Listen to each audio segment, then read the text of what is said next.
Next question देखिए। Next में कह रहा है consider concave mirror and a convex lens. ठीक है, एक कॉनकेव मिरर दिया हुआ है, एक कॉन्वेक्स लेंस दिया हुआ है। कॉन्वेक्स लेंस का फोकल लेंथ दिया हुआ है, दोनों का फोकल लेंथ 10 सेंटीमीटर है। इसका फोकल लेंथ भी 10 है और इसका फोकल लेंथ भी 10 है। इसका रिफ्रैक्टिव इंडेक्स दिया हुआ है 1.5। ठीक है, separated by a distance of 50 centimetre in air. ठीक है, as shown an object is placed at a distance 15 centimetre from the mirror. Object is 15 centimeter from the mirror. Its erect image is formed by this combination has a magnification m1। अच्छा, इस line को जरा ध्यान से समझना। Formed by this combination, तो इस combination से जो इमेज बनेगा उसके लिए कहाँ पे रिफ्लेक्शन लेना है और कहाँ पे रिफ्रैक्शन लेना है, ये बस थोड़ा सा ध्यान से समझना पड़ेगा। देखो, अगर हम इस ऑब्जेक्ट को देखें ध्यान से, तो इस ऑब्जेक्ट से दो टाइप की रेज निकलेंगी। एक निकलेंगी जो राइट साइड में जाएंगी और एक निकलेंगी जो लेफ्ट साइड में जाएंगी। देखो, जो रेज राइट साइड में जाएंगी वो इस लेंस से सिंगल रिफ्रैक्शन के बाद इन्फिनिटी चली जाएंगी, यानी इन लाइट रेज में मिरर का कोई भी काम नहीं आया। तो ये वाली लाइट रेज में कंसीडर नहीं करनी है, जो डायरेक्ट लेंस से निकल रही है वो कंसीडर नहीं करनी है। तो हमें जो लाइट रेज कंसीडर करनी है वो है इस फोकस, इस कॉन्वेक्स कॉनकेव मिरर पे जो लाइट रे पड़ेगी, कॉनकेव मिरर पे पड़ने के बाद लेंस पे जो पड़ेगी, और लेंस के बाद जो इमेज बन रही है उस इमेज के मैग्निफिकेशन की बात कर रही है। ठीक है, फिर बाद में कह रहा है कि अगर हम पूरा सेटअप किसी और लिक्विड में डाल देते हैं 7/6 में, तो मैग्निफिकेशन m2 हो जाता है। तो एक बात और यहाँ पे कॉन्सेप्ट है कि अगर हम 7/6 रिफ्रैक्टिव इंडेक्स में इस पूरे सिस्टम को डालते हैं तो मिरर के फोकल लेंथ पे कोई इफेक्ट नहीं पड़ेगा। फोकल लेंथ पे जो इफेक्ट पड़ेगा वो लेंस के फोकल लेंथ पे होगा। यानी कि हमें मिरर के लिए तो डेफिनेटली एक ही बार सॉल्व करना है। तो सबसे पहले हम लोग स्टार्ट करते हैं फॉर मिरर। तो मिरर के लिए सबसे पहले निकालते हैं u का वैल्यू मिरर के लिए -15 सेंटीमीटर हो जाएगा। ठीक है, फोकल लेंथ की वैल्यू -10 सेंटीमीटर होगी। ठीक, तो यहाँ से 1/f is equal to 1/v plus 1/u होता है मिरर फॉर्मूला। ध्यान रखना, यहाँ मिरर भी है लेंस भी है। तो यहाँ से अगर आप v की वैल्यू निकालोगे तो ये आएगा 1/15 में से माइनस करना होगा 1/10। तो यहाँ से v का वैल्यू -30 सेंटीमीटर आएगा। ठीक है ना, तो -30 का मतलब ये हुआ कि इसका जो इमेज है, इस ऑब्जेक्ट का जो इमेज है वो यहाँ कहीं बीच में बन रहा है I1, और ये I1 की लोकेशन है। तो ये I1 लेंस से अगर हम इसका डिस्टेंस निकालें तो लेंस से इसका डिस्टेंस बनेगा 20 सेंटीमीटर। ठीक है, तो मैग्निफिकेशन हमें केवल पूछा हुआ है, फाइनल इमेज की लोकेशन तो पूछी नहीं है, तो हम सीधे सीधे कॉन्सेंट्रेट करते हैं मैग्निफिकेशन के ऊपर। तो मिरर की वजह से जो मैग्निफिकेशन प्रोड्यूस होगा उसको हम लोग लिखते हैं -v/u। तो अगर हम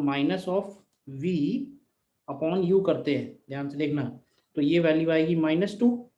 और लेंस की वजह से जो मैग्निफिकेशन होगा, लेंस की वजह से, उसको हम लोग लिख सकते हैं f/f+u। ठीक है ना, ये लेंस के लिए फॉर्मूला है, f की जगह +10, तो +10/u, और u की जगह है -20। तो ध्यान से देखो, ये आ जाएगा -1। यानी इन दोनों का अगर हम प्रोडक्ट निकालते हैं तो कैपिटल M1 जो क्वेश्चन में दिया हुआ है वो -2 इंटू -1 यानी कि 2 के इक्वल आएगा। अच्छा, इसमें तो कोई डाउट नहीं है ना कि प्रोडक्ट क्यों कर रहे हैं इसमें। देखो, होता क्या है कि पहले वाले का जो मैग्निफिकेशन आएगा उसको लिखेंगे hi1/ho, और दूसरे वाले का जो मैग्निफिकेशन आएगा उसको लिखेंगे hi2/hi1, क्योंकि i1 उसके लिए ऑब्जेक्ट है। तो अगर हम दोनों मल्टीप्लाई करते हैं तो ये i1 वाला कैंसिल होके फाइनली हमको hi2 यानी कि फाइनल इमेज अपॉन स्टार्टिंग वाला ऑब्जेक्ट मिल जाता है। तो इसी को हम लोग फाइनल मैग्निफिकेशन बोलते हैं। तो कभी भी सक्सेसिव रिफ्लेक्शन रिफ्रैक्शन हो रहा होगा तो मैग्निफिकेशन फाइनल वाला निकालने के लिए हमें सारे मैग्निफिकेशंस को मल्टीप्लाई करना है। ठीक है, अब सेकेंड केस में बढ़ते हैं। तो सेकेंड केस में सबसे पहले हमें निकालना होगा when lens is immersed in liquid, तो उसका नया फोकल लेंथ क्या होगा, इमर्स्ड इन लिक्विड। तो वो फोकल लेंथ निकालने के लिए हम लोग लेंस मेकर्स फॉर्मूला लगाएंगे। तो 1/f इज इक्वल टू, ध्यान से देखना, 3/2/7/6 -1। ठीक है, और इसका फोकल लेंथ इतनी वैल्यू टाइम्स चेंज हो जाएगा। तो ऐसे बोल सकते हैं कि 1/f' ऐसे लिख लो, 1/f' is proportional to this value, and 1/f जो पुराना वाला फोकल लेंथ है दैट वाज 3/2 -1। तो इन दोनों को अगर हम डिवाइड करें यहाँ से तो देखो क्या मिलेगा, तो हमको मिलेगा f upon f dash equal to, तो ये देखो ऊपर वाला क्या आएगा, ऊपर आ रहा है 18/14, तो 18/14 माइनस 1, तो ये वैल्यू बनेगी 2/7। तो ऊपर आएगा 2/7 और नीचे आएगा 1/2। तो यहाँ से एफ डैश की वैल्यू अगर चाहिए तो ये 7f/4 हो जा रही है, यानी कि ये आ जाएगी 7 × 10/4। तो ये कितना बनेगा, तो ये आ जाएगा 35/2 सेंटीमीटर, ये इसका नया फोकल लेंथ है। तो न्यू मैग्निफिकेशन कितना होगा, तो स्मॉल m2 की नई वैल्यू, तो फॉर्मूला वही लगाएंगे f/f+u, क्योंकि मिरर से जो ऑब्जेक्ट, मिरर से जो इमेज बना है I1 उसमें कोई भी चेंज नहीं आएगा पानी में जाने के बाद भी, मतलब किसी और लिक्विड में जाने के बाद भी। तो ये f का वैल्यू रखते हैं, f का वैल्यू है 35/2 and divided by 35/2 plus u, plus की बजाय -20 हो जाएगा। तो ये वैल्यू देखो कितनी आएगी, तो ये वैल्यू आ रही है 35/2 एंड डिवाइडेड बाई -5/2। देखिए तो ये -7 आ रही है, ध्यान से देखो तो, ठीक है। तो कैपिटल M2 की वैल्यू हो जाएगी, पुराना वाला M1 इसमें तो कोई चेंज नहीं हुआ, और नया वाला M2, तो ये दोनों मल्टीप्लाई करेंगे अगर तो -2 × -7 यानी कि ये 14 आ जाएगा।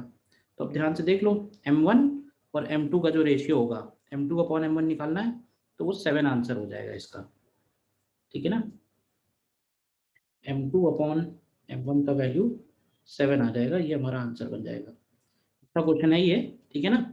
इसमें सबसे पहले यही कि कैलकुलेशन कहाँ कहाँ बचाया जा सकता है, तो एक कैलकुलेशन तो यहीं बचा लिया कि मिरर के लिए हमें 2 बार सॉल्व नहीं करना है, और दूसरा कैलकुलेशन मैंने ये बचाया कि इसका इमेज निकालने की जरूरत नहीं है, मैग्निफिकेशन सिर्फ पूछा था तो डायरेक्ट मैग्निफिकेशन का फॉर्मूला लगा दिया है। ये छोटे छोटे पॉइंट्स हैं जो आपको ध्यान रखने चाहिए एडवांस के क्वेश्चन के लिए।